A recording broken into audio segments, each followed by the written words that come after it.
प्रियंका की शादी सहारनपुर के एक शहर में ध्रुव से हो जाती है। प्रियंका एक इंटीरियर डिजाइनर होती है और उसका अपना एक बिजनेस होता है। ध्रुव का घर बहुत ही साधारण सा दिखता है।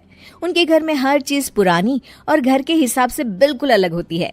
प्रियंका को लगता है कि वो इस घर को बहुत ही सुंदर बना सकती है।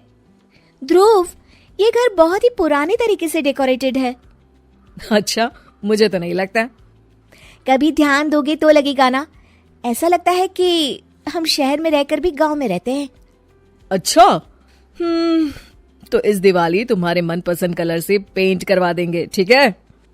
ओहो, पेंट से क्या होगा? ये फर्नीचर इतना पुराना हो गया है, खुद कह देता होगा कभी तो, भगवान के लिए बदल दो, भगवान के लिए मुझे बदल दो। कुछ भी बोलती हो तुम प्रियंका। अरे कितना सुंदर लगता है ये सोफा। हाँ, साइज देखा है इस घर के फर्नीचर का। ऐसा लगता है घर नहीं गोडाउन है। मुझसे नहीं, मम्मी और पापा से बात कर लो इस बारे में।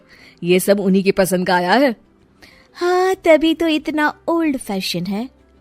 कुछ कहा क्या? अरे कुछ नहीं। आप जाइए, ऑफिस जाइए।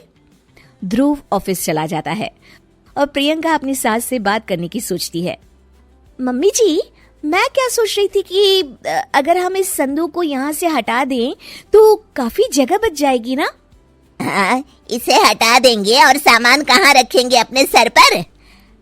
अरे मम्मी जी, आप ऐसी बातें क्यों कर रही हैं? देखिए ना, उसमें से एक भी चीज तो काम की है नहीं, तो क्यों ना हम उसे बेच दें। नहीं बहू, उसमें हमारे पुराने घर का बहुत ही अच्छा सामान है। पापा जी, ये घर भी तो पुराना ही लगता है। एक दिन प्रियंका की सहेली प्रिया उसके घर आती है। प्रिया घर को देखकर हंस पड़ती है। इतनी अच्छी इंटीरियर डिजाइनर का ससुराल तो किसी पुराने म्यूजियम जैसा लगता है। क्या बताऊं, यहाँ तो किसी को फर्क ही नहीं पड़ता। अरे जब सीधी उंगली से घी ना निकले ना, तो उंगली टेढ़ी कर लेनी चाहिए। हाँ, शायद तो ठीक कह रही है। अगले दिन प्रियंका की सास सोफे पर बैठी होती है तो देखती है कि सोफे का कपड़ा नीचे से फट गया है। अरे ये क्या? ये कपड़ा कैसे फट गया? मम्मी जी, मुझे लगता है कि ये किसी चूहे का काम है। क्या? चूहा? फिर से? सास सोफे पर चढ़ जाती है। अब तो मम्मी जी चूहा इस सोफे में अपना घर बना लेगा। क्या? तो क्या करे बहू, तू ही कुछ सुझाव देना। मम्मी जी, हमें स्टील वाले छोटे सोफे बना लेने चाहिए ताकि चूहे को घर बनाने के लिए जगह ही ना मिले। तू सही कह रही है बहू। मैं अभी तेरे ससुर को बोलती हूँ नए सोफे लाने के लिए। मम्मी जी, नए सोफे लाने की कोई जरूरत नहीं है, हम इन्हीं से सोफे बना सकते हैं। आप बस देखती जाइए। प्रियंका सोफे तो नए बना लेती है, पर अब उसमें सिर्फ 2 ही लोगों के बैठने की जगह होती है।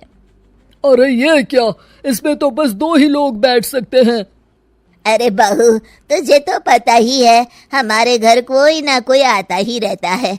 इतनी सी जगह में हम कहाँ बिठाएंगे उन्हें? अरे मम्मी जी, आप चिंता मत कीजिए, उसका भी इंतजाम हो गया है। मैंने इस संदूक के ऊपर गद्दा लगवा दिया है और इसे पेंट करवा दिया है। ध्रुव उस पर बैठने की कोशिश करता है, पर संदूक की ऊंचाई ज्यादा होती है, इसलिए उसे बैठने में दिक्कत हो रही होती है। प्रियंका, कम से कम ये तो देखती कि संदूक की लंबाई कितनी ज्यादा है।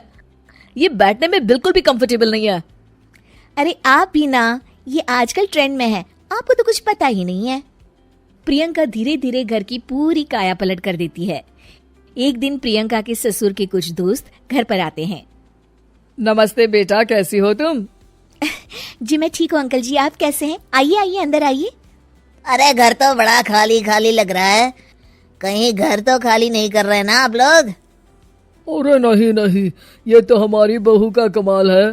तुम बैठो ना रमेश।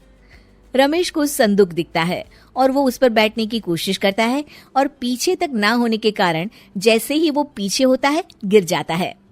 अरे रमेश, तुम ठीक तो हो ना? हाँ, ठीक ही हूँ, बस आज तो बाल बच गया मैं। सब लोग गुस्से से प्रियंका की तरफ देखते हैं। अब रमेश अंकल को बैठना नहीं आता तो इसमें संदूक की क्या गलती है? नहीं बहू, गलती तो हमारी है जो तुझे घर का मेकओवर करने दिया। सही कह रहे हैं आप। बहू, तू हमारे घर को पहले जैसा ही बना दे। ठीक है, आप लोग गुस्सा मत होइए, मैं घर को पहले जैसा ही कर देती